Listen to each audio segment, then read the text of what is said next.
टेट्रासायक्लिनचं classification आपण पाहतोय parents. टेट्रासायक्लिन्स हे ब्रॉड स्पेक्ट्रम अँटीबायोटिक्स आहेत. टेट्रासायक्लिन हे प्रोटीन सिंथेसिस इनहिबिटर्स आहेत टेट्रासायक्लिन मध्ये. सो 4 मेंबर सायक्लिक रिंग आहे, दॅट इज नॅप्थॅसिन. टेट्रासायक्लिन या सो कॉम्पोनंट मध्ये किंवा या अँटीबायोटिक मध्ये सो अँफिफिलिक नेचर असतं याच्यामध्ये. ऍसिडिक ग्रुप ही प्रेझेंट असतो, बेसिक ग्रुप ही टेट्रासायक्लिन मध्ये प्रेझेंट असतो आणि या टेट्रासायक्लिनचं प्रोटीन सिंथेसिस वरती ऍक्शन असल्यामुळे हे बॅक्टेरियोस्टॅटिक नेचरचे आहेत.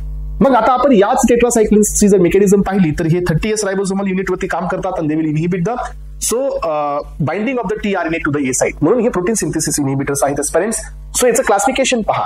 So tetracycline has been classified into importantly 3, but आता जो अपडेट झालेला जो क्लास आहे सो यांना इन्क्लूड केलं तर असे यांचे 4 क्लास आहेत पेरेंट्स. त्यातील पहिला क्लास आहे तर तो आहे short acting. Short acting it means यांचा जो ड्युरेशन ऑफ ऍक्शन आहे सो किंवा यांचा जो टी हाफ आहे parents it is equals to 6 hours.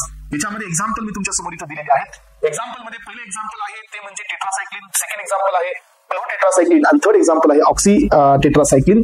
Second class आहे इंटरमिडिएट ऍक्टिंग ज्यांचा टी हाफ हा 12 hours आहे. याच्यामध्ये पण आपल्याला 2 एक्झाम्पल मिळतील. यामध्ये पहिलं एक्झाम्पल आहे मिथासायक्लिन आणि सेकंड एक्झाम्पल आहे या ठिकाणी पेरेंट्स डिमेक्लोसायक्लिन. यानंतरचा तिसरा क्लास आहे पेरेंट्स तो आहे लॉंगर ऍक्टिंग. लॉंगर ऍक्टिंग यांच्यामध्ये पण आपल्याला 2 एक्झाम्पल पाहायला मिळतील पेरेंट्स. त्याच्यातील पहिला आहे डॉक्सीसायक्लिन आणि सेकंड एक्झाम्पल आहे मिनोसायक्लिन. यानंतर पेरेंट्स जो लास्ट क्लास आहे जो की याच्यापेक्षा जास्त लॉंगेस्ट ऍक्टिंग आहे यांना आपण नाव देतो सिंथेटिक किंवा न्यूअर टेट्रासायक्लिन्स. यांच्यामध्ये जो एक्झाम्पल आहे ते आहे डिगेसायक्लिन्स. याला अजून एक नाव आहे parents that is so glycylcyclines. तर हे होतं classification of tetracyclines with their mechanism आणि इथं आपण हे पाहिलं.